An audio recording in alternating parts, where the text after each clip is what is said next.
how to create an account in Netflix. Hey everyone, welcome back to our channel. In today's video, I'm going to guide you through the steps on how you can create an account in Netflix, so make sure to watch the video till the end. Now, creating an account on Netflix is actually quite very simple. All you have to do is you can simply open up your browser and just go to netflix.com.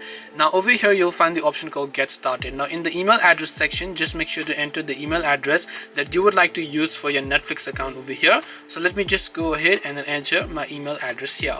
Once I do that, just tap the Get Started button here.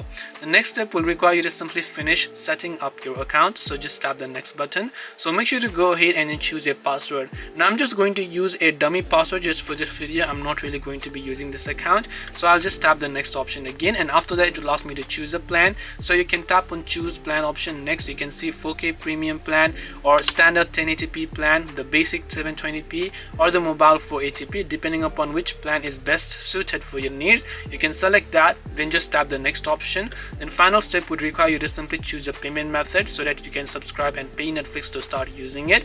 So over here just enter your card number, expiration date, CVV, name on card, then tap on the start membership option to go ahead and then create Netflix account. This way you can basically create Netflix account. Hope this video was very helpful. If you have got any questions, feel free to leave them down below. Thank you for watching till the very end, and see you soon in our next video.